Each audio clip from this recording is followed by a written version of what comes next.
Hello students, मैं निखिल गुप्ता स्वागत करता हूं आप सभी का इस वीडियो में, जिसमें हम लोग एक्सरसाइज 3.2 के क्वेश्चंस स्टार्ट करने जा रहे हैं। लास्ट लेक्चर तक हम लोगों ने 3.2 एक्सरसाइज के एग्जांपल्स कवर कर लिए थे, एग्जांपल्स पूरे कर लिए थे और उससे रिलेटेड जो भी कॉन्सेप्ट था वो हमने सारा सीख लिया था। अब वो कॉन्सेप्ट हमारे इन क्वेश्चंस में काम आएगा और वो जो एग्जांपल्स हमने प्रैक्टिस किए थे वो यहां इन क्वेश्चंस को सॉल्व करने में बहुत हेल्प करेंगे। चलिए शुरू करते हैं हम लोग। 3.2 का पहला क्वेश्चन है, ध्यान से देखेंगे। Form the pair of linear equations in the following problems and find their solutions graphically। इसने साफ साफ लिख दिया कि हमें ग्राफिकली उनको सॉल्व करना है, मतलब जो भी सॉल्यूशंस आए वो ग्राफ की हेल्प से सॉल्व करते हुए मिलने चाहिए अपने को। ठीक है, तो उसके लिए हमें वर्ड प्रॉब्लम्स दे रखी हैं। यहां पर फर्स्ट पार्ट है और सेकंड पार्ट भी दे रखा है इसका। तो दोनों पार्ट्स में हम लोग क्या करेंगे, हम लोग सबसे पहले दो इक्वेशंस फाइंड आउट करेंगे जो linear equation in two variables हैं। दो इक्वेशंस हमारे पास आ जाएंगी, उन दोनों इक्वेशंस का फिर ग्राफ बना लेंगे और उससे सॉल्यूशन निकाल लेंगे। ये हमारा ओवरऑल प्रोसीजर रहेगा। ठीक है, चलिए शुरू करते हैं हम लोग। यहां पर पहले क्वेश्चन पढ़ लेते हैं, दो इक्वेशंस बना लेते हैं, फिर आगे का काम करते हैं। देखिए क्या कह रहा है, बहुत ही अच्छी इक्वेशन बनेगी। एक तो इसमें बहुत इंटरेस्टिंग है। 10 students of class 10th took part in a mathematics quiz. If the number of girls is 4 more than the number of boys, find the number of boys and girls who took part in the quiz. देखो कितने लड़के और कितने लड़कियों ने quiz में participate किया, हमें यह बताना है। जिस चीज पर क्वेश्चन मार्क लगा हो, मतलब जो चीज हमें पूछी जा रही हो, उसी को हम x और y अज्यूम कर लेते हैं, है ना। तो x और y क्या अज्यूम करोगे, नंबर ऑफ बॉयज तो हम लोग x अज्यूम कर लेते हैं और नंबर ऑफ गर्ल्स हम लोग y अज्यूम कर लेते हैं पूरी की पूरी क्लास में। तो ये हम लोग लिखते हैं, let number of boys be x and number of girls be y। ठीक है, हु टूक पार्ट इन क्विज, ये तो अंडरस्टूड है, मैं आगे नहीं लिख रहा, इतना काफी है कि नंबर ऑफ बॉयज हम लोग x अज्यूम कर लेते हैं, नंबर ऑफ गर्ल्स हम लोग y अज्यूम कर लेते हैं। अब इसकी हेल्प से दो अलग अलग इक्वेशंस बनेंगी। हमें क्वेश्चन थोड़ा सा ध्यान से पढ़ना है, दो इक्वेशंस आपको आराम से दिख जाएंगे उसी में। देखिए फर्स्ट लाइन में एक इक्वेशन दिख रही होगी आपको, देखो 10 students of class 10th took part in a mathematics quiz। कितने स्टूडेंट्स ने पार्टिसिपेट किया, टोटल 10 स्टूडेंट्स ने। तो उन 10 स्टूडेंट्स में से बॉयज भी हैं गर्ल्स भी हैं, बॉयज और गर्ल्स मिलाकर के कितने हो गए, बेसिकली यहां पर समझ में आ रहा है 10 हो गए। टोटल नंबर ऑफ स्टूडेंट्स 10 है जिन्होंने क्विज में पार्टिसिपेट किया और उनमें से x तो बॉयज हैं, y गर्ल्स हैं। तो इसका मतलब x प्लस y की वैल्यू आ गई 10, क्योंकि टोटल 10 स्टूडेंट्स ने क्विज में पार्टिसिपेट किया। तो पहली लाइन से हमने ये फर्स्ट इक्वेशन बना ली। ऐसे ही नेक्स्ट वाली लाइन ध्यान से पढ़ेंगे, if the number of girls is 4 more then the number of boys. थोड़ा ध्यान से वापस से, number of girls, number of girls का मतलब y की बात चल रही है, y की बात चल रही है। y is 4 more then, 4 more then means +4 हो जाएगा, मतलब 4 ज्यादा है। नंबर ऑफ गर्ल्स जो हैं बॉयज से ज्यादा हैं, तो number of girls is 4 more then the number of boys. Number of boys means x, number of boys क्या लिखा हुआ है यहां पर x, तो बॉयज x हैं, गर्ल्स y है, उसके हिसाब से मैंने वहीं पे लिख दिया ताकि अब इक्वेशन बनाना इतना मुश्किल ना हो। तो ध्यान से देखें वापस से, if the number of girls that means y is equal to 4 more than number of boys, मतलब x से 4 ज्यादा है, तो x प्लस 4 आ जाएगा। इक्वेशन नंबर हमारे पास 2 आ गई। नंबर ऑफ गर्ल्स जो हैं वो नंबर ऑफ बॉयज से 4 ज्यादा हैं, +4 करना पड़ेगा, +4 करना पड़ेगा। तो दो इक्वेशंस हमारे सामने हैं, बहुत इजी इक्वेशंस बनी है, देखा जाए तो ध्यान से देखो तो बहुत ही इजी इक्वेशंस हैं सॉल्व करने में। मतलब इनकी ग्राफ अगर आप निकालते हो तो बहुत इजीली बन जाएंगे, क्योंकि दो दो पॉइंट्स इनमें बहुत इजीली मिल जाएंगे आपको। चलिए शुरू करें हम लोग। यहां तक तो हम लोग पहुंच गए हैं, दो इक्वेशंस हमने निकाल ली है इजीली।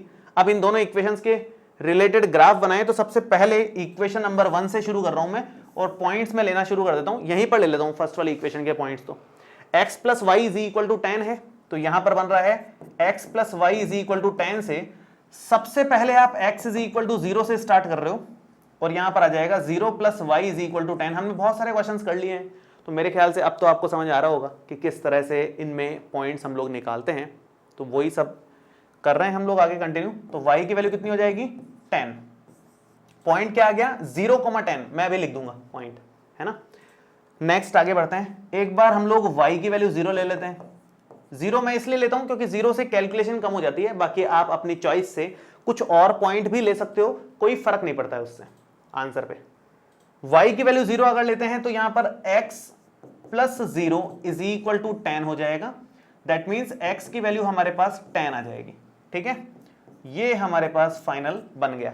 2 पॉइंट्स आ गए। अब इन दोनों पॉइंट्स को मैं लिख देता हूं शांति से। इधर क्या पॉइंट्स बने हैं 0,10, एक पॉइंट तो ये आया है अपने पास में 0,10, और दूसरा पॉइंट यहां से मिल रहा है 10,0। हमेशा x, y लिखा जाता है, ये ध्यान देने वाली बात है बहुत ज्यादा। x, y लिखा जाता है। सो x is 10, y is 0, that means the point is 10,0। 10,0 2 points हमारे पास आ गए हैं। अब हम लोग इससे स्ट्रेट लाइन इजीली बना लेंगे। हम लोग नेक्स्ट वाले पे आते हैं। नेक्स्ट है y is equal to X plus 4, इससे भी 2 पॉइंट्स निकालने हैं, ठीक है। शुरू करते हैं। y is equal to X plus 4 से स्टार्ट कर रहा हूं मैं। y is equal to X plus 4 में एक बार आप x इज इक्वल टू 0 रखोगे, so y is equal to 0 plus 4, that means y is equal to 4 आ गया। ऐसे ही सेम एक बार आप y 0 रख दो, y 0 रख दोगे तो यहां पर 0 is equal to X plus 4, so x is equal to -4। तो 2 पॉइंट्स यहां पर अगेन मिल गए हैं हमारे को। कौन कौन से 2 पॉइंट्स मिले हैं वो मैं यहां पर लिख देता हूं एक बार आप लोगों के लिए। 2 पॉइंट्स हैं, एक तो x, y के अकॉर्डिंग 0,4, वो यहां पर मिल रहा है, and the next one is -4,0 again x, y से ही लिखना है, कभी उल्टा मत लिखना। ये x है, ये y है, तो अकॉर्डिंगली यहां पर लिखा गया है, इसको उल्टा नहीं लिखना है, कभी भी ध्यान रखना, ठीक है। 2 पॉइंट्स हमने लिख लिए हैं, उधर से इधर से सब जगह से। अब हम लोग ग्राफ बनाना स्टार्ट कर रहे हैं। तो ग्राफ बनाते हैं, ध्यान से देखो, यहीं पर बना रहा हूं मैं, नेक्स्ट पेज की नीड नहीं है, काम हो जाएगा इसमें। ये हमारी x एक्सिस हो गई, ये y एक्सिस हो गई। अब अपने को कहां तक जाना है, मैक्सिमम 10 तक जाना है ना। यहां तो 4 है, उस तरफ पॉइंट कितना आ रहा है 10 आ रहा है, तो 10 तक जाना है। 10 तक जाने के लिए 2 का गैप लेकर के 2, 4, 6, 8, 10 ऐसे अरेंज कर लेते हैं, जल्दी हो जाएगा अपना काम। तो यहां पर हम लोग क्या कर रहे हैं, 0 ले रहे हैं, एंड 2, 4, 6, 8 एंड 10। Again 2, 4, 6, 8 and 10।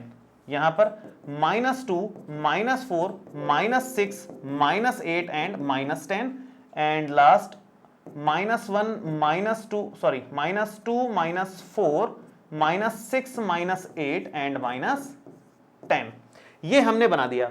अब पॉइंट्स सिंपल है, एक तो 0,10 है और एक है 10,0। कहां कहां आएंगे, बहुत बार हमने किया है मेरे ख्याल से, अब तो आपको याद ही हो गया होगा कि ये तो हो गया 0,10, बहुत फास्ट स्पीड आ गई होगी अब तो आपकी। ये 0,10 हो गया और ये 10,0 हो गया, ठीक है। So this one is 0,10 and this is 10,0। सो दो स्ट्रेट लाइन हम लोग ले लेते हैं इसमें। देखो स्ट्रेट लाइन किस तरह से लोगे आप, ये लाइन हमने यहाँ पर ले ली, खींच ली, है ना, और ये इधर से थोड़ा सा कनेक्ट कर लेते हैं इसको, ये हो गई, क्लियर है। और इस लाइन की आप चाहो तो इक्वेशन लिख लो। इक्वेशन इसकी थी x plus Y is equal to 10, इसकी इक्वेशन थी।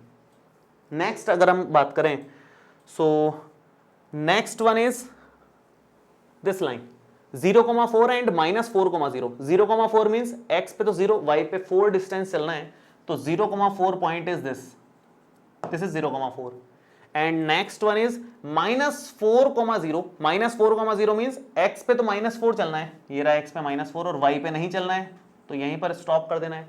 ये हो गया 0,-4। तो अब यहां पर आप स्ट्रेट लाइन अगर बनाते हो तो स्ट्रेट लाइन देखो किस तरह से बनेगी। यहां पर ये इस तरह से बनेगी, ये हमने बना दी, और थोड़ा सा पीछे की तरफ और ले लो इसको, ये पीछे की तरफ भी ले लिया। तो अब आप थोड़ा सा ध्यान दोगे तो यहां पर मैं थोड़ा सा मार्क भी कर देता हूं, मैंने इस पॉइंट को लिखा नहीं है कि ये 0,4 पॉइंट था और ये -4,0 पॉइंट था। इसकी equation y is equal to X plus 4 भी लिख लेते हैं। और जो इनका इंटरसेक्टिंग पॉइंट आ रहा है, ये जो पॉइंट है इंटरसेक्टिंग पॉइंट, ये ही इसका फाइनल आंसर आ रहा है, यही फाइनल आंसर है। हालांकि ये थोड़ा सा गड़बड़ लग रहा है मुझे, गड़बड़ इन द सेंस के कुछ कुछ कहीं और ही दिख रहा है ये। तो y is equal to X plus 4 है आंसर इसका। अगर आप ग्राफ पेपर से बनाओगे तो ये पॉइंट बनेगा 3,7, ये 3,7 आएगा अगर आप ग्राफ पेपर में बनाओगे, या फिर 1 सेंटीमीटर का गैप लेकर के सिस्टमेटिकली इनको इक्वल डिस्टेंस पे रख करके बनाओगे तो 100% ये 3,7 आ जाएगा। ये एक्चुअली थोड़ा सा नीचे हो गया, अदरवाइज ये यहां से मैच करेगा आपका और ये यहां से मैच कर जाएगा 2 और 3 से, तो ये 3,7 आ जाएगा। बेसिकली ये लाइंस बनाने की जरूरत नहीं है, डायरेक्ट पॉइंट आपको 3,7 दिखेगा। दैट मींस x की वैल्यू तो अपनी 3 है और y की वैल्यू अपनी 7 है। 3,7 हमारा आंसर आने का मतलब क्या होता है, x की वैल्यू 3 है और y की वैल्यू हमारे पास 7 है। x क्या था, x थे नंबर ऑफ बॉयज और y थे नंबर ऑफ गर्ल्स। तो नंबर ऑफ बॉयज 3 हो गए और नंबर ऑफ गर्ल्स 7 हो गई। तो यहां पर आप लिख सकते हो therefore number of boys is equal to 3 and number of girls is equal to 7। ये है फाइनल आंसर हमारा, ठीक है। तो इस तरह से ग्राफ बना करके भी आप आराम से आंसर निकाल सकते हो। जो इंटरसेक्टिंग पॉइंट होता है उस इंटरसेक्टिंग पॉइंट को ही हम फाइनल आंसर बोल देते हैं, और वो इंटरसेक्टिंग पॉइंट x, y के फॉर्मेट में होता है, तो वहां से x भी मिल जाएगा y भी मिल जाएगा, जो दो अननोन्स हैं वो हमारे पास आ जाएंगे, वही हमारा फाइनल आंसर होता है। सारे ग्राफिकल क्वेश्चंस को ऐसे सॉल्व करते हैं अपन। नेक्स्ट वाला भी इसी पैटर्न का है, वो भी हम लोग एक बार देख लेते हैं। देखो क्या है, सेकेंड पार्ट है इसका, 5 pencils and 7 pens together cost ₹50, whereas 7 pencils and 5 pens together cost ₹46. Find the cost of 1 pencil and that of 1 pen. Cost of 1 pencil और कॉस्ट ऑफ 1 पेन आपको अज्यूम करनी पड़ेगी और उसी से फिर आगे क्वेश्चन सॉल्व होगा, क्योंकि जो क्वेश्चन में पूछा जाता है आप उसी को x और y अज्यूम करते हो। यही बेसिक रूल सीखा है अपन ने। तो इसने क्या पूछा है, cost of 1 pencil and that of 1 pen, ये हमारे को पूछा है, इसी पे क्वेश्चन मार्क है देखा जाए तो, उसी को फिर आप x और y अज्यूम कर लो। तो यहां पर क्या लिखोगे, आप लिखोगे let cost of 1 pen, cost of 1 pen, पहले पेंसिल लिखें या पेन लिखें, पहले पेंसिल का नंबर है तो पेंसिल ही लिख लेते हैं। Cost of 1 pencil be ₹x and cost of 1 pen be ₹y। ठीक है, ये कॉस्ट ऑफ 1 पेंसिल और कॉस्ट ऑफ 1 पेन हमने अज्यूम कर लिया अपनी तरफ से। अब आराम से दो इक्वेशंस मिल जाएंगी, इजीली मिल जाएंगी दोनों इक्वेशंस। देखो कैसे, 5 pencils and 7 pens together cost ₹50। 1 pencil की कॉस्ट कितनी दिख रही है आपको, ₹x। सो 5 पेंसिल्स की कॉस्ट कितनी हो जाएगी अपने पास, 5x। भाई 1 पेंसिल की कॉस्ट ₹x है तो 5 पेंसिल्स की कॉस्ट कितनी हो जाएगी, 5x। 1 पेन की कॉस्ट है y, तो यहां पर 7 पेन्स की कॉस्ट कितनी हो जाएगी, 7y, और वो टोटल कितने हो रहे हैं, ₹50। तो ये इक्वेशन नंबर 1 आ गई अपने पास। वापस से, 5 pencil and 7 pen, 1 pencil cost ₹x, then 5 pencils 5x, 1 pen cost ₹y, then 7 pens 7y। तो 5x plus 7y is equal to ₹50। Clear है। नेक्स्ट क्या बोला इसने, 7 pencils and 5 pens together cost ₹46। 7 pencils that means 7x,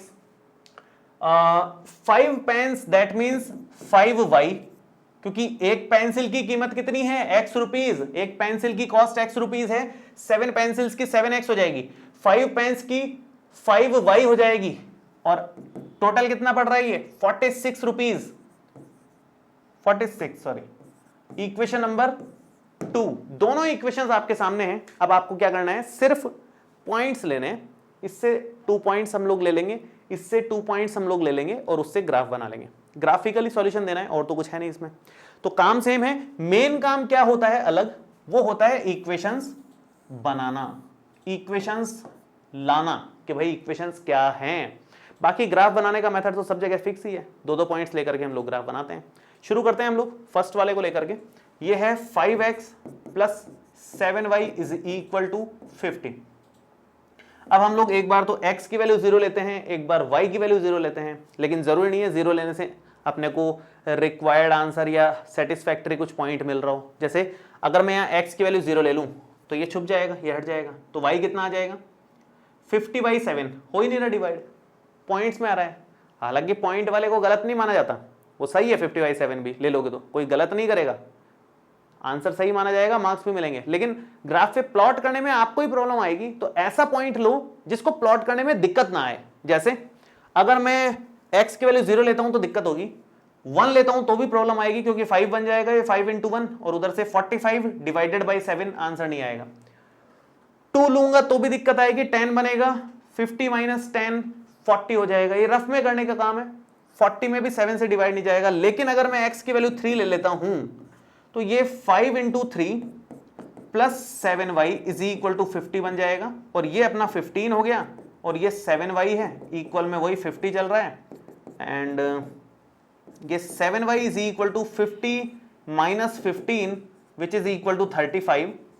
तो y कितना आ गया 35/7, 5 के equal आ गया।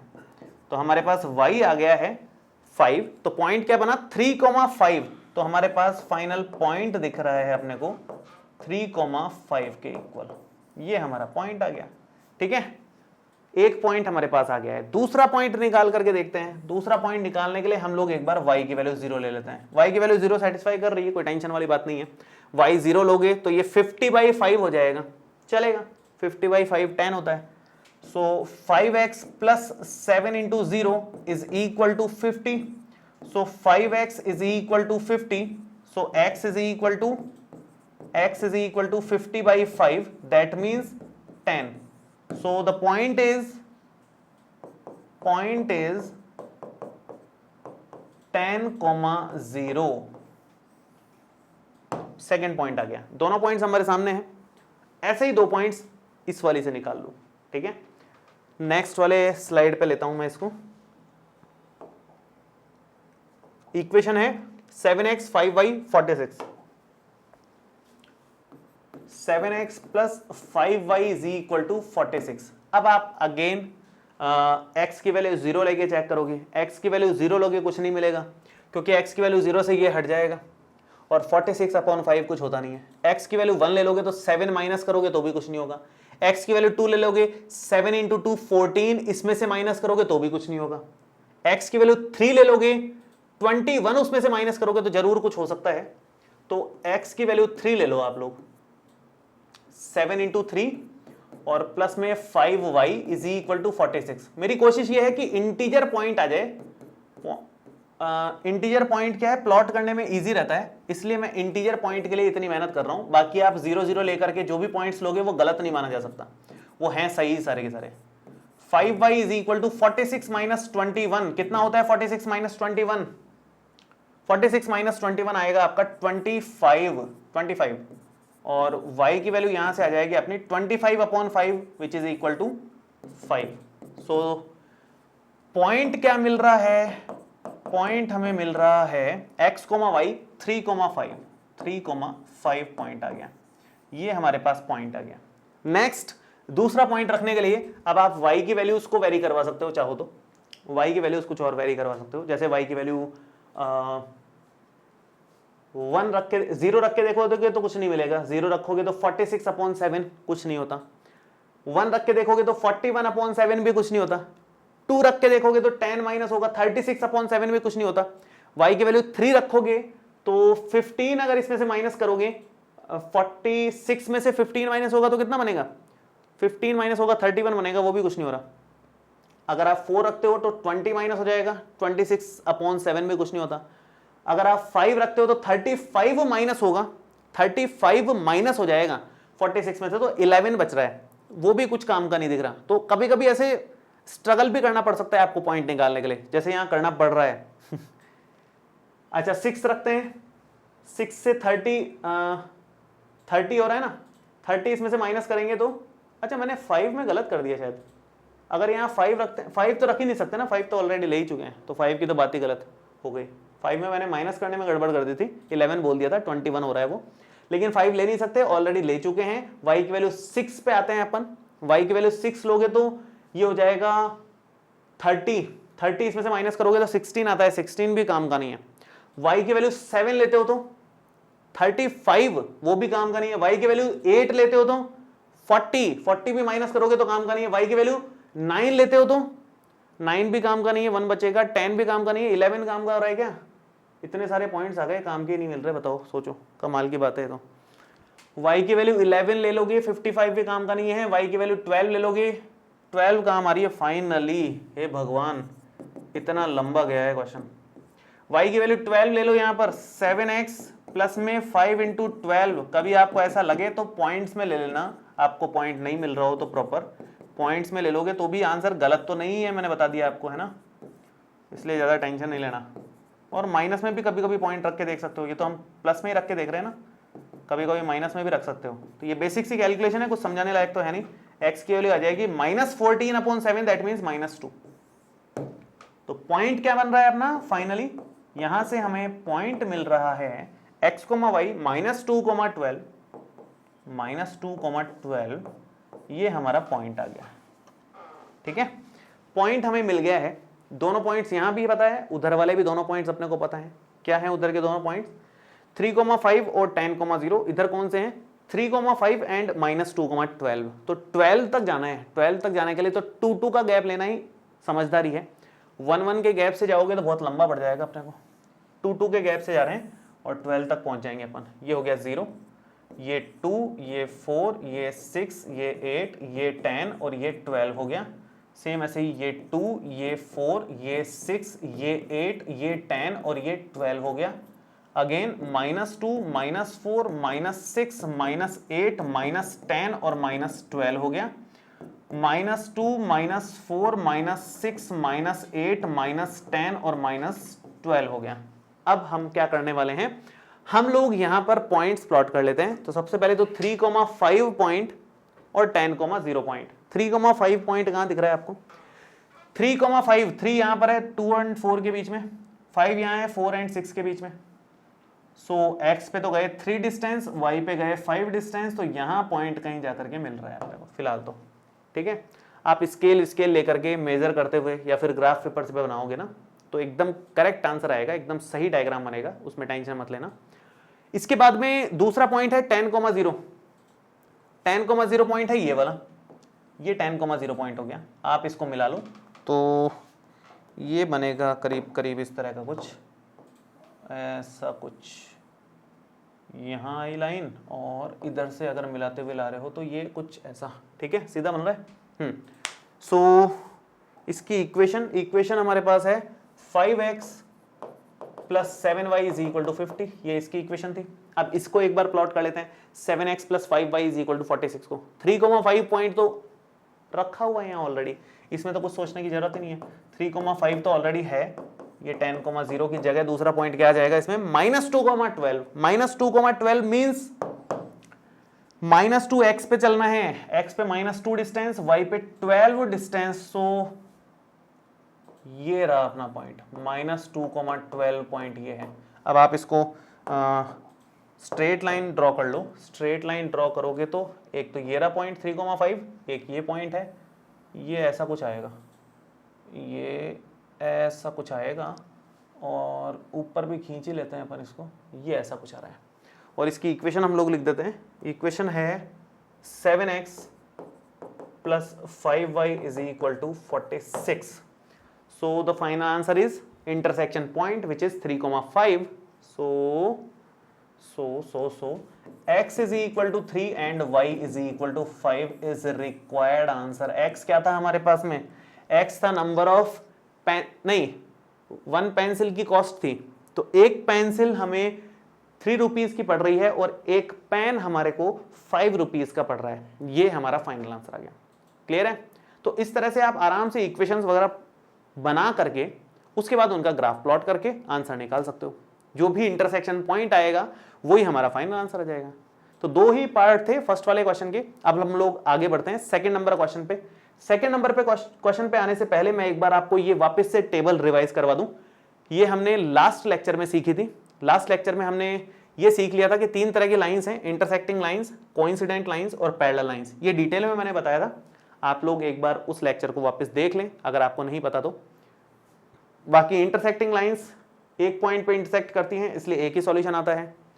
ये इनफाइनाइट पॉइंट्स पे इंटरसेक्ट कर रही हैं तो इनफाइनाइट सॉल्यूशन आ रहा है। एक भी पॉइंट पे इंटरसेक्ट नहीं कर रही, इसलिए कोई सॉल्यूशन नहीं आ रहा है। और जिनका सॉल्यूशन आता है उनको क्या बोलते हैं हम, कंसिस्टेंट। तो इसका सॉल्यूशन आ रहा है, कंसिस्टेंट है। इसका सॉल्यूशन आ रहा है, भले ही इनफाइनाइट आ रहे हैं लेकिन, तो कंसिस्टेंट। सॉल्यूशन ही नहीं मिल रहा तो इनकंसिस्टेंट बोलते हैं। और कंडीशन ये है, तीनों की कंडीशन अलग अलग दे रखी है। ये कंडीशंस अपने को ध्यान रखनी है और इसके बेसिस पे अब आगे वाले क्वेश्चंस होंगे। काफी सारे क्वेश्चन इसके बेसिस पे बनाए हुए हैं। यहाँ पर एग्जाम्पल्स तो ज्यादा नहीं थे, एक ही एग्जाम्पल था इस पर बेस्ड, लेकिन क्वेश्चंस काफी हैं 3.2 एक्सरसाइज में। और सेम टू सेम ये टेबल ही काम आएगी हमारी 3.5 एक्सरसाइज में भी। वहां पर भी इससे रिलेटेड कुछ क्वेश्चंस हैं और अच्छे क्वेश्चंस हैं, वो भी एग्जाम में अक्सर पूछे जाते हैं। तो शुरू करते हैं हम लोग। ये 2 मार्क्स का एक क्वेश्चन मतलब बहुत कॉमन है एग्जाम में इस कंसेप्ट पर। इन कंसेप्ट पर 2 मार्क्स का क्वेश्चन तो मतलब मोस्ट कॉमन है, आते ही आते हैं, ये मान के चलो। कभी भी आप प्रीवियस ईयर्स पेपर्स की बुक उठाओगे तो बहुत सारे क्वेश्चंस इस तरह के मिल जाएंगे आपको, जो 2 मार्क्स में इस तरह के आए हुए हैं, है ना। शुरू करते हैं। देखो क्या कहना चाह रहा है ये कह रहा है कि on comparing the ratios A1/A2, B1/B2 and C1/C2, इन्हीं की जरूरत पड़ती है ना अपने को। A1/A2, B1/B2 और C1/C2, इन्हीं की जरूरत पड़ती है कंडीशन में। इन्हीं से पता चलता है कि कौन सी लाइन है, पैरेलल है, कोइंसिडेंट है कि इंटरसेक्टिंग लाइंस है, इन्हीं से पता चलता है। तो उन्हीं को बोला है कि कंपेयर करो and find out whether the lines representing the following pairs of linear equations intersect at a point are parallel और कोइंसिडेंट। इन तीनों में से कौन सी है वो हमें बताना है, ये पेयर ऑफ इक्वेशंस। तो शुरू करते हैं। शुरू करने के लिए हम क्या करने वाले हैं, यहां पर सबसे पहले तो हम पहली इक्वेशन लिखेंगे। मैं सॉल्यूशन लिखता हूं, सॉल्यूशन वो भी फर्स्ट वाला। पहली इक्वेशन है 5x - 4y + 8 = 0 और दूसरी इक्वेशन हमें दिख रही है 7x + 6y - 9 = 0। इन दोनों इक्वेशंस की हेल्प से a1 b1 c1 a2 b2 c2 हम लोग निकाल सकते हैं। और इक्वेशंस में a1 b1 c1 a2 b2 c2 क्या होते हैं, ये x y के मतलब ये कोफिशिएंट्स होते हैं। x का कोफिशिएंट a2 है, y का कोफिशिएंट b2 है और कांस्टेंट टर्म c2 है। सेम ऐसे ही अगर दूसरे वाले की बात करें तो x का कोफिशिएंट a1 है, y का कोफिशिएंट b1 है, ये c है। तो x का कोफिशिएंट बेसिकली a है, y का कोफिशिएंट b है और जो कांस्टेंट टर्म है वो c है। तो अकॉर्डिंगली फर्स्ट वाले को 1 मान लेते हैं, दूसरे वाले को 2 मान लेते हैं और a1 की वैल्यू देखो क्या आ जाएगी। a1 है 5, b1 है -4 और c1 की वैल्यू है +8। ऐसे ही सेम a2 है यहां पर 7, b2 हमें दिख रहा है +6, साइन के साथ उठाना है। अगर ये -9 है तो -9 ही उठाओ c2 में, ये -9 आ गया। अब ये जो वैल्यूज आई हैं इसके बेस पर हम लोग आगे के कंक्लूजन्स देंगे। सबसे पहले हमें क्या निकालना है, हमें निकालना है a1/a2। उसके बाद हमें जरूरत पड़ेगी b1/b2 की। उसके बाद फिर c1/c2 की जरूरत है कि नहीं है, अकॉर्डिंगली निकालेंगे। आगे देखते हैं। a1/a2 मतलब 5/7, ये आ गया 5/7 और तो कुछ सॉल्व हो नहीं सकता तो इतना ही छोड़ दो इसको। ऐसे ही b1/b2 निकालें तो -4/6, -4/6 दैट मींस -2/3, ये हमारे पास b1/b2 आ गया। ठीक है यहां तक। अब आप देख रहे हो कि a1/a2 इक्वल नहीं है b1/b2 के, और अगर a1/a2 इक्वल नहीं होता है b1/b2 के तो इसका मतलब वो इंटरसेक्टिंग लाइंस होती हैं। तो आप यहां पर लिखोगे कि since a1/a2 is not equal to b1/b2 therefore these are intersecting lines. These are intersecting lines. ठीक है, इंटरसेक्टिंग लाइंस, सिंपल एकदम। आपको क्वेश्चन पढ़ना है, क्वेश्चन से a1 b1 c1 a2 b2 c2 निकाल लेना है। जैसे ही ये सब निकाले तो सबसे पहले a1/a2 निकालोगे, देन b1/b2 निकालोगे। उसके हिसाब से देखोगे कि नॉट इक्वल है क्या, नॉट इक्वल है तो डायरेक्ट इंटरसेक्टिंग। अगर ये दोनों इक्वल आ जाते हैं तो फिर C1/C2 निकालो और चेक करो वो इक्वल आ रहा है कि नहीं आ रहा है, अकॉर्डिंगली कोइंसिडेंट और पैरेलल लाइंस हो जाएंगी। नेक्स्ट क्वेश्चन पे आते हैं, इसके सेकंड पार्ट पे आते हैं। सब में सेम पैटर्न चलना है और सेकंड पार्ट ये दिया हुआ है। तो यहां पर सबसे पहला काम क्या करना है, इस वाली इक्वेशन को देख करके हम लोग तीन चीजें निकाल लेंगे, A1, B1 और C1। इस वाली इक्वेशन को देख करके हम लोग तीन चीजें निकाल लेंगे, A2, B2 और C2। देखो कितने आ रही है, A1 है 9 x का कोफिशिएंट, B1 है y का कोफिशिएंट दैट इज 3, C1 है constant term which is 12 and A2 is 18, B2 is 6, C2 is 24। ये हमारे पास A2, B2, C2 आ गया। अब यहां से वही सेम काम, सबसे पहले तो A1/A2 निकालेंगे, देन B1/B2 निकालेंगे, उसके बाद देखते हैं C1/C2 की जरूरत पड़ती है क्या, अकॉर्डिंगली आगे बढ़ेंगे। तो A1/A2 मीन्स 9/18, 9/18 को थोड़ा बहुत सिंप्लीफाई करते हो तो 9 के टेबल से कैंसिल आउट हो रहा है, 1/2 आ जाएगा। ऐसे ही सेम 3/6, 3/6 को अगेन 3 की टेबल से देखो तो 1/2 आ रहा है कैंसिल आउट होकर के। अब ये दोनों इक्वल आ गए, इक्वल आ गए तो फिर अपने को जरूरत पड़ जाएगी C1/C2 की, उसके अलावा तो जरूरत नहीं थी लेकिन अभी जरूरत पड़ जाएगी। C1 है 12, ये है 24, सो 12/24 अगेन 12 की टेबल से कैंसिल आउट करो तो 1/2 आ रहा है। तीनों ही इक्वल आ गए, तीनों ही इक्वल आ गए। तीनों इक्वल कब आते हैं देखो जरा, अगर तीनों इक्वल आ जाएंगे तो कौन सी लाइंस हो जाएंगी, कोइंसिडेंट लाइंस। तो यहां पर आप लिखोगे कि since A1/A2 is equal to B1/B2 is equal to C1/C2, therefore these are coincident lines, coincident lines। ठीक है, कोइंसिडेंट लाइन। एकदम सिंपल क्वेश्चन है सारे के सारे। थर्ड पार्ट भी इसी तरह का है, देखो थर्ड पार्ट क्या है, उसमें एक लाइन ये दे रखी है, यहां से आप इजीली A1 निकाल सकते हो, B1 निकाल सकते हो, C1 निकाल सकते हो, जो कि आएगा 6 -3 एंड +10। अगर मान लो इक्वल में लिखा होता ना +10 तो एक तरफ लेकर के ही निकालना है हमेशा, मतलब इक्वल में हमेशा 0 होना चाहिए, फॉर्मेट ये कहता है इक्वल में 0 होना चाहिए तभी निकालेंगे। तो इक्वल में 0 ही चल रहा है अभी तक, तो कुछ अपने को हेर फेर करने की जरूरत नहीं पड़ी। तो यहां पर A2 कितना आ रहा है, x का कोफिशिएंट है 2, B2 is y coefficient -1, C2 is constant term 9। Clear? And now A1/A2 is equal to 6/2 which is 3, B1/B2 is equal to -3 by -1, -3 by -1, minus minus cancel which is again 3। अब दोनों के दोनों अगर equal आ गए तो अपने को C1/C2 भी निकालना पड़ेगा, दोनों इक्वल आए तभी निकाला जाता है वो तो यहां पर C1/C2 भी निकाल लो। C1/C2 क्या आ जाएगा, 10/9, 10/9। बस ये तो और सॉल्व होगा नहीं, ये दोनों इक्वल है लेकिन ये नहीं है, तो आप क्या लिखोगे, since A1/A2 is equal to B1/B2 is not equal to C1/C2, therefore these are parallel lines। ये पैरेलल लाइंस की कंडीशन है, तो तीनों लाइंस के लिए कंडीशन आ गई अपने पास में, मतलब तीनों लाइंस का ही क्वेश्चन आ गया। फर्स्ट वाला क्वेश्चन था वो इंटरसेक्टिंग लाइंस का था, सेकंड क्वेश्चन आया कोइंसिडेंट लाइंस का, और थर्ड वाला जो पार्ट आया इसका वो थर्ड पार्ट आया अपना पैरेलल लाइंस का। तो तीनों यहाँ पर केसेस कवर हो गए, एक साथ ही एक ही क्वेश्चन में सब कुछ कवर हो गया। ठीक है, तो इसी तरह के आगे भी क्वेश्चंस हैं, मतलब नेक्स्ट पार्ट जो ये तो अपना सेकंड क्वेश्चन था, थर्ड क्वेश्चन भी आप करोगे, उसमें कई सारे पार्ट्स दे रखे हैं और वो सारे पार्ट्स भी इसी तरह से निकाले जाएंगे, मतलब यही सब बातें उसमें पूछी जाएंगी, जिसमें अपने को A1/A2, B1/B2 और C1/C2 ये रेशोज ही निकालने पड़ेंगे और उसके अकॉर्डिंग ही कंक्लूजन्स बताने पड़ेंगे। अब कंक्लूजन्स में यहां तो अपने को तीन चीजें पूछी थी, पैरेलल लाइंस, कोइंसिडेंट लाइंस या इंटरसेक्टिंग लाइंस। अगले जो क्वेश्चंस हैं उनमें वो क्या पूछ रहा है, वो पूछ रहा है कि कंसिस्टेंट है या इनकंसिस्टेंट है ये बता दो। जो थर्ड वाला है उसमें कंसिस्टेंट और इनकंसिस्टेंट पूछ रहा है, कुछ भी पूछे निकालना तो वो रेशोज ही है।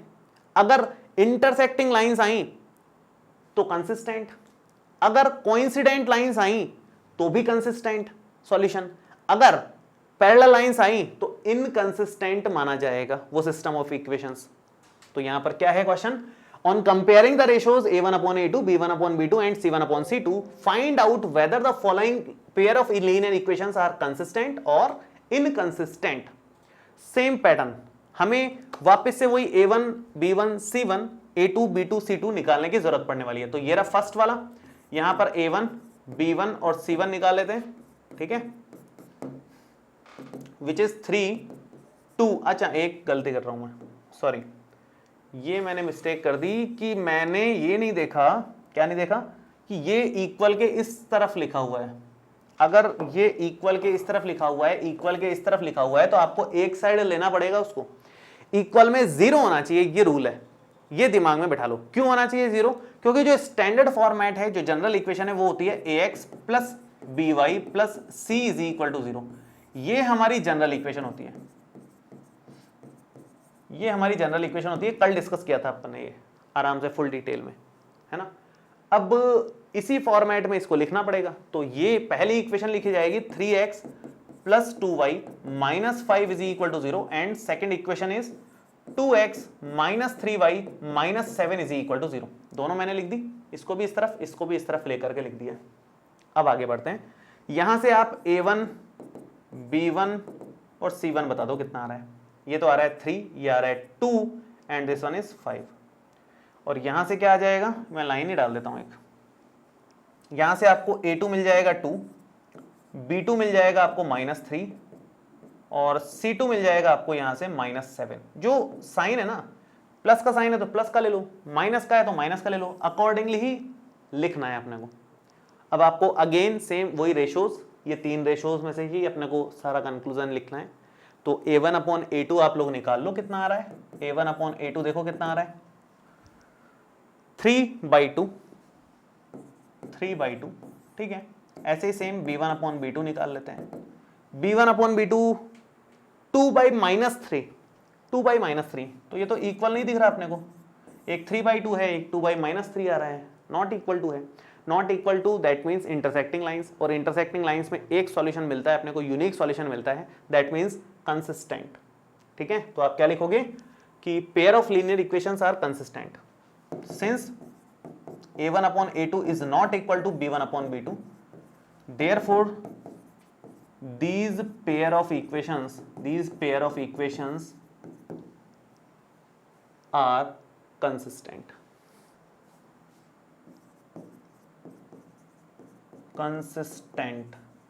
ठीक है।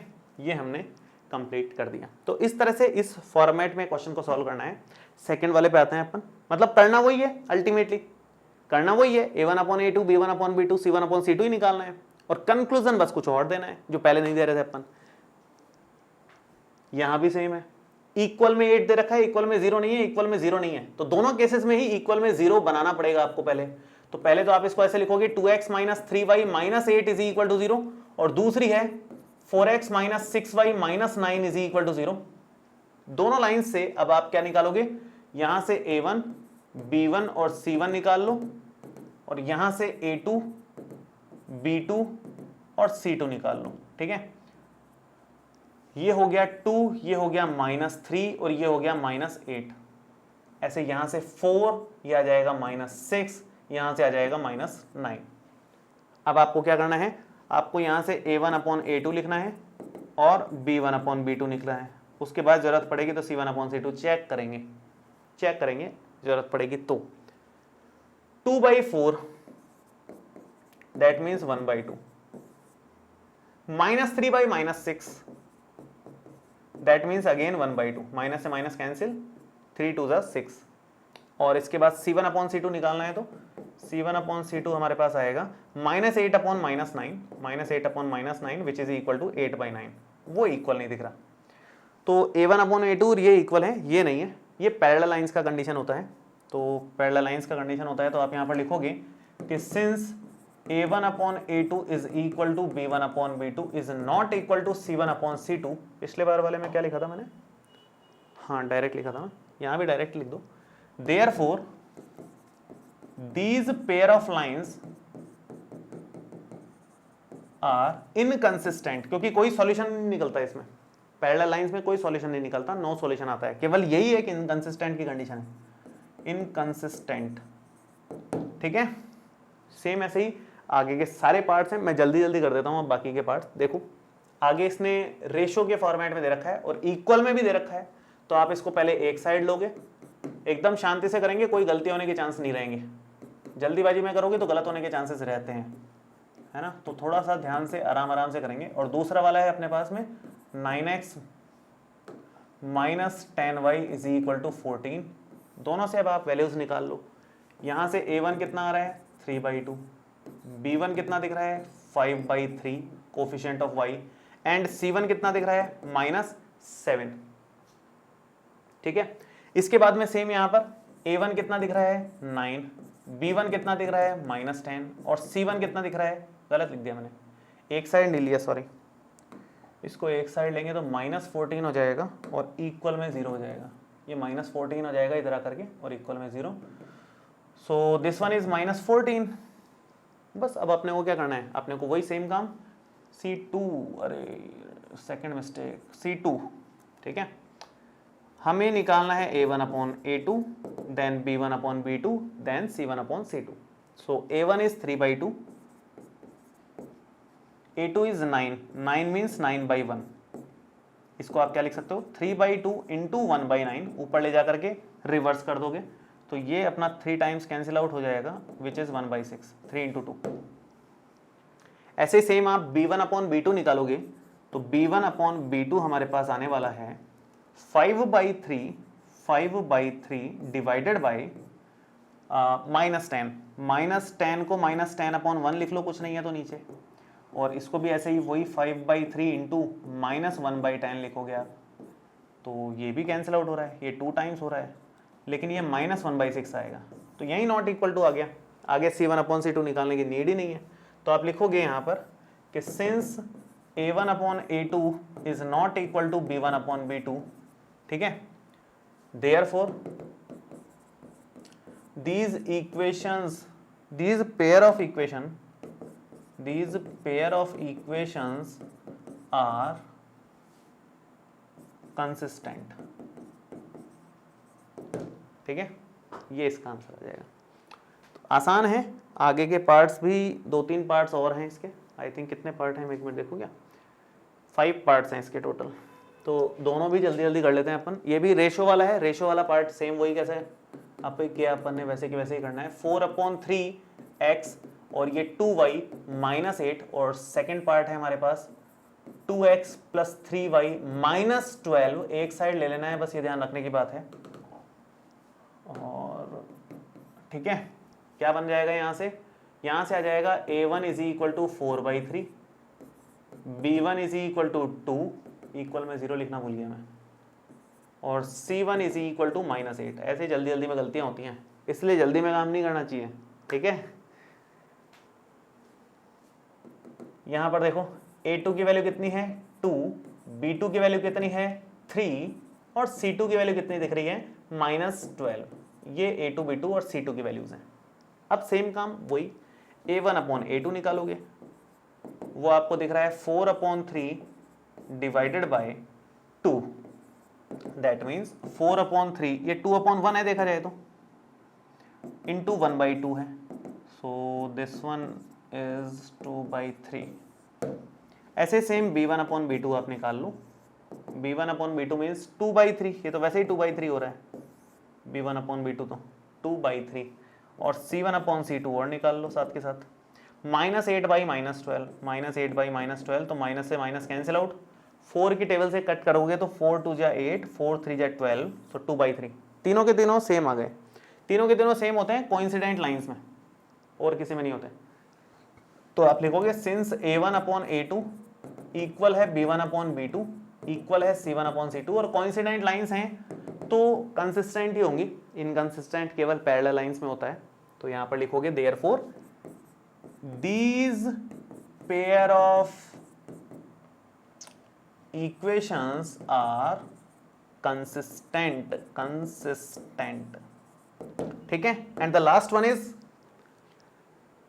ये तो बहुत सिंपल है यार, ये तो हो जाएगा 5x माइनस, थोड़ा सा फास्ट ले लेता हूं अब इसको, तो मैं इसमें तो क्या ही समझाने का है मेरे ख्याल से, 6y और ये +22 हो जाएगा इस तरफ आकर के, और इक्वल में 0 दिख रहा है, यहां से आप A1 देखोगे 5 दिख रहा है, B1 देख रहे हो -3 है, C1 देख रहे हो -11 है, A2 देख रहे हो -10 है, B2 देख रहे हो 6 दिख रहा है, C2 देख रहे हो 22 है। सब कुछ यहाँ पर रेडी है आप लोगों के लिए, कोई डिवाइड का चक्कर ही नहीं है। तो पता नहीं क्यों ही दिया है क्वेश्चन, आपकी प्रैक्टिस बढ़ाने के लिए बस। तो यहां से A1/A2 अगर आप निकालते हो तो कितना बनता है 5/-10 विच इज इक्वल टू -12। ऐसे ही B1/B2 आप लोग निकालें अगर तो -3/6 अगेन -12। दोनों इक्वल हैं तो फिर तीसरा निकालना ही पड़ेगा। -11/22 अगेन -12, अगेन -12। तीनों सेम आ गए पिछली बार की तरह।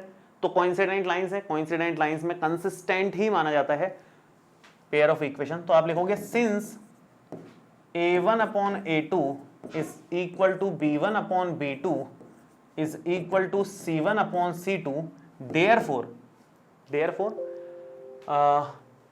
these pair of equations are consistent।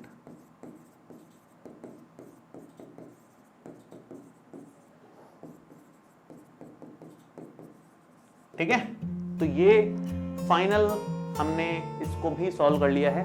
3 questions और तीनों के अलग अलग जितने भी पार्ट्स दे रखे थे हमने सारे सॉल्व कर लिए।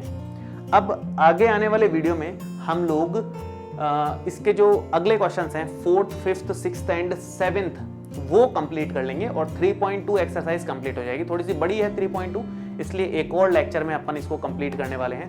इस वीडियो में आपको कोई भी डाउट आया हो आप नीचे कमेंट बॉक्स में लिख सकते हैं, और ये वीडियो कैसा लगा ये भी कमेंट करके जरूर बताएं। वीडियो को लाइक करें, चैनल को सब्सक्राइब करें और इस वीडियो को शेयर जरूर करें। Thank you so much, all the best, bye bye.